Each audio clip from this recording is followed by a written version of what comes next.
Hello students, B part second के मनोविज्ञान विषय के स्टूडेंट्स को मैं आज डॉक्टर मनोरमा त्यागी आपको पेपर सेकंड का चैप्टर पढ़ाऊंगी। सांख्यिकी में बहुलांक की गणना। बहुलांक किसे कहते हैं, इससे पहले वीडियो में मैं आपको बता चुकी हूँ। बहुलांक या मोड जो है वो केंद्रीय प्रवृत्ति की एक बहुत ही महत्वपूर्ण माप है और अधिकांश केंद्रीय प्रवृत्ति की जो माप है उनमें इसका एक विशेष स्थान है अभिवृत्तियों के मापन में और मत या राय जानने के लिए इस माध्यम का उपयोग किया जाता है, इस गणना का उपयोग किया जाता है। बहुलांक या मोड जो है वो एक केंद्रीय प्रवृत्ति की ऐसी माप है जिसका उपयोग जो है वो बहुत ही सरल और बहुत ही विश्वसनीय है। तो बहुलांक किसे कहते हैं, बहुलांक की विशेषताएं क्या होती हैं, बहुलांक के दोष क्या होते हैं, मतलब बहुलांक का उपयोग करते समय किन किन कमियों का हमें सामना करना पड़ता है, इस विषय में मैं इससे पहले आपको वीडियो में बता चुकी हूँ। आज मैं आपको बताऊँगी बहुलांक की गणना किस तरह से की जाती है, अर्थात कैलकुलेशन ऑफ मोड। तो मोड की गणना करने के लिए जो हम सूत्र का इस्तेमाल करते हैं वो 4 प्रकार के सूत्र हैं, फॉर्मूलाज हैं। पहला जो फॉर्मूला है वो है mode is equal to L plus FM1/FM1 plus FM2 into CI। और दूसरा फॉर्मूला है mode is equal to 3 median minus 2 mean.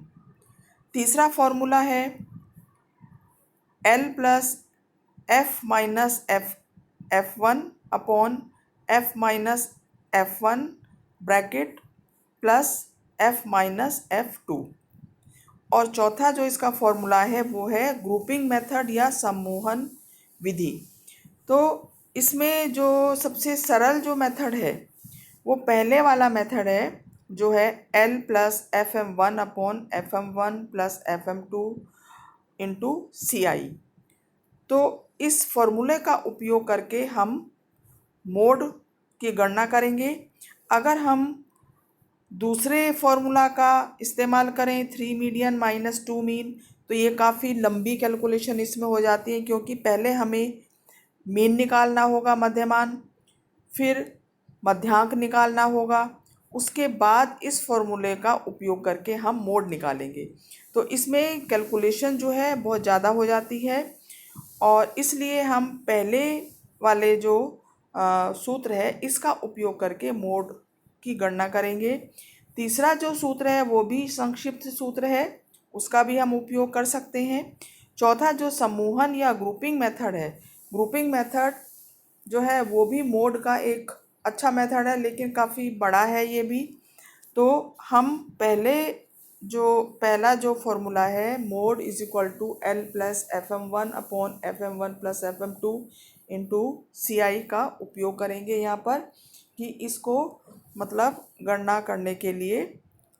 तो इसकी गणना करने के लिए ये हमने उदाहरण यहाँ पर लिया है और इसमें आप देख सकते हैं कि जो सूत्र है वो है L plus FM1 upon FM1 plus FM2 into CI या क्लास इंटरवल।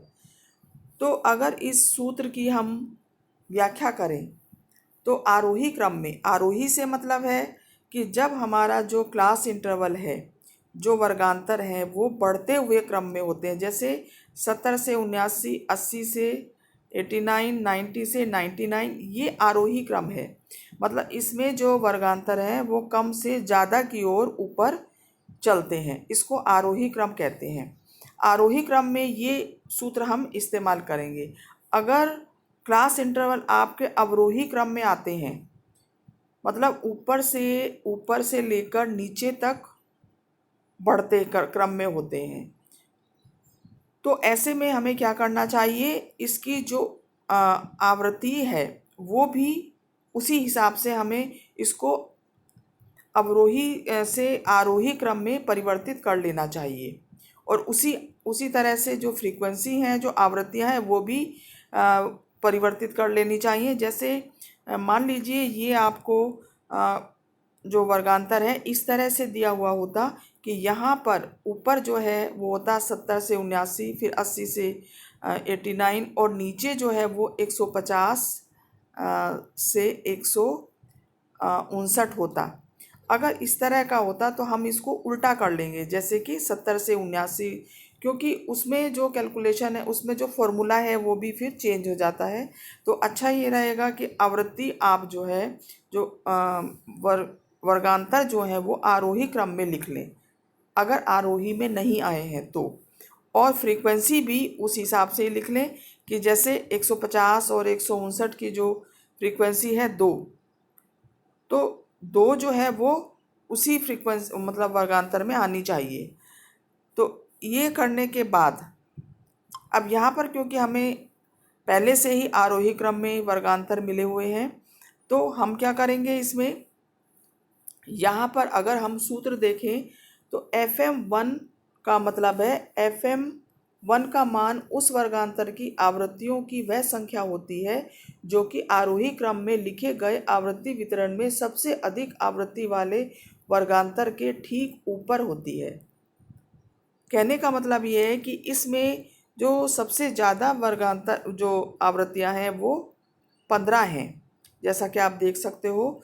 तो 15 आवृत्तियां जिस वर्गांतर में हैं उसमें हम इस तरह से लाइन खींच लेंगे, मतलब सबसे अधिक आवृत्ति जिस वर्गांतर में, इस लाइन खींच लेंगे।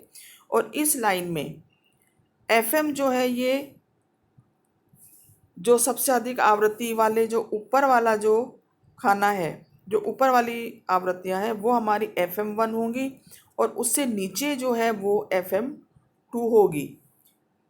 तो इस तरह से हम FM1 और FM2 का मान ज्ञात कर लेंगे।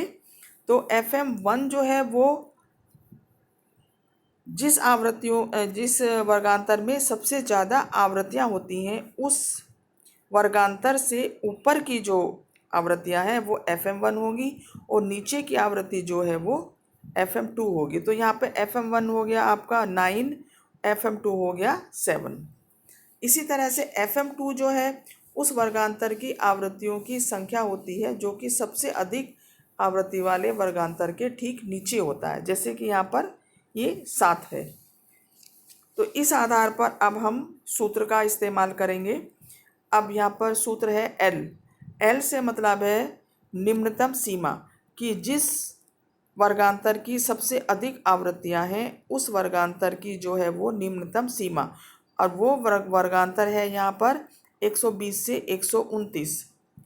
तो इस 120 से 129 जो वर्गांतर है इसकी जो निम्नतम सीमा है वो जानने के लिए हम क्या करते हैं, निम्नतम सीमा जो जैसे 120 है, यहाँ पे 120 इधर वाला जो निम्नतम सीमा जो है वो लेफ़्ट साइड वाले संख्या से निकालते हैं, और अधिकतम सीमा यहाँ पे होगी 129.5।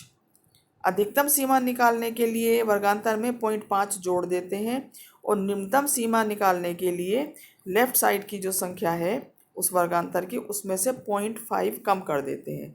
तो 120 में से जब हम 0.5 कम करते हैं तो जो L है वो हमारे पास आता है 119.5। 119.5।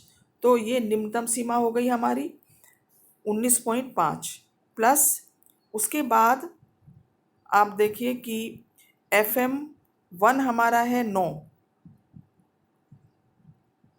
तो 9 बटा फिर FM1 9 प्लस FM2 हमारा यहाँ 7 है,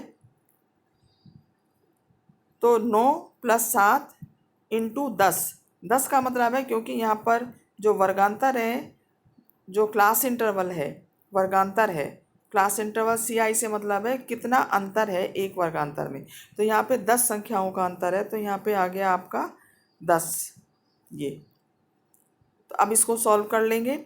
119.5 प्लस 9 बटा 16 इंटू 10, तो सॉल्व करके आएगा यहाँ पे 119.5 प्लस 45/8 और उसके बाद 19.5 प्लस 8 से जब 45 को भाग करेंगे तो 5.62 आंसर आएगा इज इक्वल टू 125.12।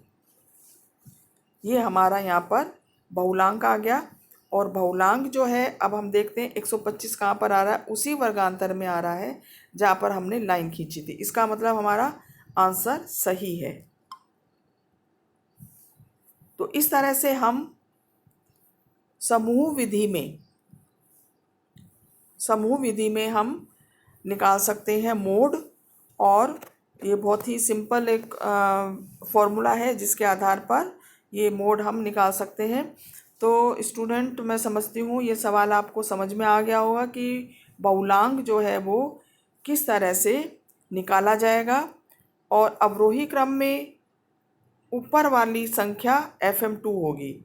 मतलब जब हम अगर इसमें अवरोही क्रम होगा तब ये सूत्र जो है वो उस हिसाब से, मतलब इसमें जो संख्याएं होंगी वो FM1 नीचे आ जाएगा, FM2 ऊपर आ जाएगा। और बेहतर यही होगा कि आप उस वर्गांतर को, सारे वर्गांतर को आप आरोही क्रम में पहले लिख लें और उसकी जो फ्रीक्वेंसीज़ हैं, जो आवृत्तियां हैं, वो भी वर्गांतरों के आधार पर ही उसको लिख लें, तब आपका आंसर सही आएगा।